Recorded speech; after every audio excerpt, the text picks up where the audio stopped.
नमस्कार, आप देख रहे हैं प्राइम न्यूज़ राजस्थान और मैं हूं आपके साथ आपका संवाददाता दिनेश कुमार। राजस्थान की धरती से जुड़ी हर बड़ी हलचल लेकर हम हाजिर हैं। आज के इस बुलेटिन में हम बात करेंगे प्रदेश के खेलकूद जगत की बड़ी अपडेट्स की, साथ ही जानेंगे भर्ती और जॉब से जुड़ी हर वो जानकारी जो आपके भविष्य के लिए जरूरी है। इतना ही नहीं, राजस्थान सरकार की ओर से आम जनता के लिए की गई नई घोषणाओं पर भी रहेगी हमारी पैनी नजर। तो बने रहिए हमारे साथ, क्योंकि अगले कुछ ही मिनटों में हम आपको रूबरू कराएंगे राजस्थान की आज की 25 बड़ी खबरों से। तो चलिए शुरू करते हैं बिना किसी देरी के। राजस्थान में मौसम ने अचानक करवट ली है, जिसके चलते राजधानी जयपुर सहित कई जिलों में तेज आंधी के साथ बारिश और ओलावृष्टि हुई है। पश्चिमी विक्षोभ के सक्रिय होने से तापमान में भारी गिरावट दर्ज की गई है। साथ ही किसानों के लिए यह बारिश चिंता का विषय बन गई है, क्योंकि ओले गिरने से सरसों और चने की फसलों को काफी नुकसान पहुंचा है। राजस्थान कर्मचारी चयन बोर्ड ने प्रदेश के युवाओं के लिए बड़ी खुशखबरी दी है। बोर्ड द्वारा 10,644 पदों पर क्लर्क सेकंड ग्रेड और एलडीसी भर्ती के लिए आवेदन प्रक्रिया जोरों पर है। 12वीं पास उम्मीदवार 13 फरवरी तक अपना ऑनलाइन फॉर्म भर सकते हैं। राज्य सरकार ने इस साल युवाओं को रिकॉर्ड सरकारी नौकरियां देने का लक्ष्य रखा है। राजस्थान में निजी बस संचालकों ने विभिन्न मांगों को लेकर आज एक दिवसीय प्रदेश व्यापी हड़ताल का आह्वान किया है। इस हड़ताल के कारण राजधानी जयपुर सहित जोधपुर, उदयपुर और अजमेर में निजी बसों के पहिए थमे हुए हैं। रोडवेज की बसें कम होने के कारण रूटों पर यात्रियों को भारी परेशानी का सामना करना पड़ रहा है, जिससे बस स्टैंडों पर भारी भीड़ देखी जा रही है।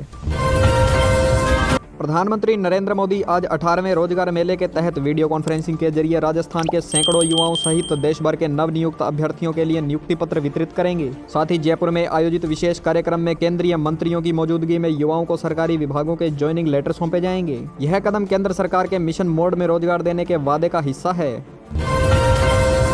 अजमेर रोड पर पुलिस ने एक बड़ी कार्रवाई करते हुए एक शातिर अपराधी को मुठभेड़ के बाद गिरफ्तार कर लिया है। आरोपी ने पुलिस टीम को देखकर फायरिंग शुरू कर दी थी, जिसके जवाब में पुलिस ने उसे घेरकर काबू कर लिया। पुलिस को इस अपराधी के पास से अवैध हथियार और चोरी की मोटरसाइकिल बरामद हुई है। फिलहाल उससे पूछताछ जारी है। मुख्यमंत्री उच्च शिक्षा छात्रवृत्ति योजना के तहत आवेदन करने वाले विद्यार्थियों के लिए महत्वपूर्ण सूचना है। विभाग ने पोस्ट मैट्रिक छात्रवृत्ति के लिए आवेदन की अंतिम तिथि को बढ़ाकर 31 जनवरी 2026 कर दिया है। ईबीसी, ओबीसी और विशेष पिछड़ा वर्ग के छात्र जिनकी पारिवारिक आय निर्धारित सीमा के भीतर है, वे एसएसओ पोर्टल के माध्यम से तुरंत अपना पंजीकरण करा सकते हैं। राजस्थान के भीलवाड़ा में एक दुखद सड़क हादसा सामने आया है, जहां ट्रेलर और कार की भिड़ंत में एक ही परिवार के 3 लोगों की मौत हो गई। हादसा इतना भीषण था कि कार के परखच्चे उड़ गए और शवों को निकालने के लिए गैस कटर का इस्तेमाल करना पड़ा। पुलिस ने मामला दर्ज कर ट्रेलर चालक की तलाश शुरू कर दी है। राजसमंद जिले के भीम उपखंड में मत्स्य विभाग ने अवैध मछली पकड़ने वालों के खिलाफ बड़ी स्ट्राइक की है। टीम ने बारला चौड़ा तालाब पर छापेमारी कर करीब 400 किलो अवैध मछली जब्त की है। साथ ही विभाग ने अवैध फिशिंग में इस्तेमाल होने वाले जाल और नावों को भी कब्जे में लिया है। पकड़ी गई मछलियों को नियमानुसार नीलाम किया जाएगा।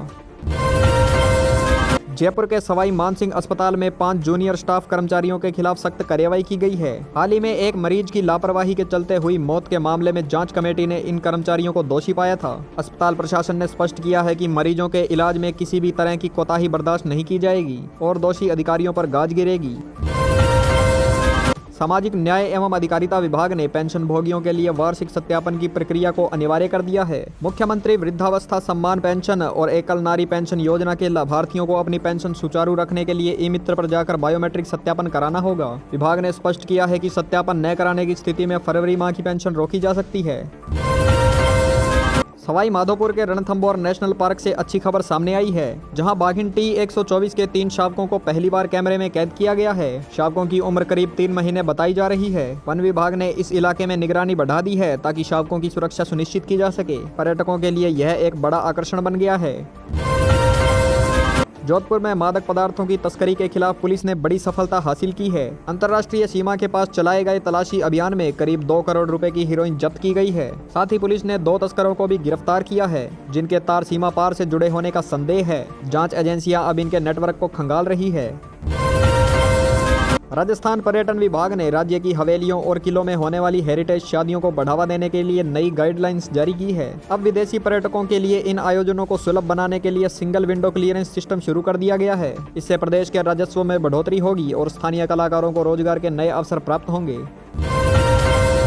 राजस्थान राज्य औद्योगिक विकास एवं निवेश निगम ने विभिन्न श्रेणियों में रिक्त पदों को भरने के लिए विज्ञापन जारी किया है। प्रोग्रामर और जूनियर असिस्टेंट जैसे कुल 98 पदों पर भर्ती की जाएगी। इच्छुक अभ्यर्थी 20 फरवरी तक ऑनलाइन आवेदन जमा करा सकते हैं। औद्योगिक क्षेत्र में करियर बनाने की चाह रखने वाले युवाओं के लिए यह बेहतरीन अवसर है।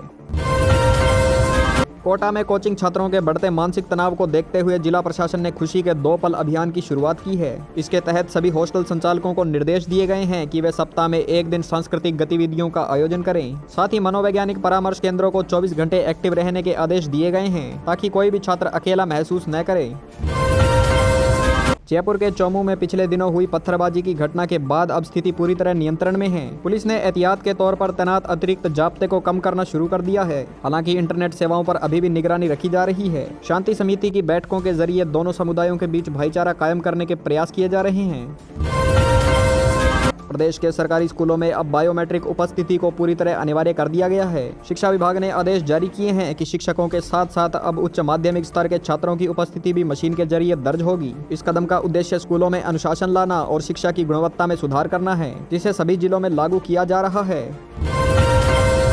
बीकानेर संभाग में टिड्डियों के संभावित खतरे को देखते हुए कृषि विभाग ने अलर्ट जारी किया है। सीमावर्ती इलाकों में सर्वे टीमों को तैनात किया गया है ताकि किसी भी तरह के हमले को शुरुआती दौर में ही रोका जा सके। किसानों को सलाह दी गई है कि वे अपने खेतों की निगरानी रखें और किसी भी असामान्य गतिविधि की सूचना तुरंत विभाग को दें। उदयपुर के झीलों के संरक्षण के लिए नगर निगम ने क्लीन लेक मिशन का दूसरा चरण शुरू किया है। इसके तहत पिछोला और फतेहसागर झील की तलहटी में गाद निकालने का काम आधुनिक मशीनों द्वारा किया जाएगा। प्रशासन ने झील के किनारे प्लास्टिक कचरा फेंकने वालों पर भारी जुर्माने का प्रावधान किया है ताकि शहर की सुंदरता बरकरार रहे। जैसलमेर में चल रहे सैन्य अभ्यास के दौरान भारतीय सेना ने अपने स्वदेशी मिसाइलों की प्रणालियों का सफल परीक्षण किया है। रेगिस्तानी तूफान नामक इस युद्धाभ्यास में अत्याधुनिक ड्रोन्स और रडार सिस्टम का प्रदर्शन भी किया गया है। रक्षा विशेषज्ञों का मानना है कि इस तरह के अभ्यास से पश्चिमी सीमा पर सुरक्षा व्यवस्था और अधिक मजबूत होगी तथा सेना की मारक क्षमता बढ़ेगी। राजस्थान रोडवेज ने वरिष्ठ नागरिकों और महिलाओं के लिए बस किराए में अतिरिक्त छूट देने का प्रस्ताव सरकार को भेजा है। वर्तमान में मिल रही 50% छूट को विशेष श्रेणियों के लिए बढ़ाने पर विचार किया जा रहा है। अगर यह प्रस्ताव मंजूर होता है तो प्रदेश के लाखों यात्रियों को आर्थिक राहत मिलेगी और रोडवेज की लोकप्रियता में इजाफा होगा।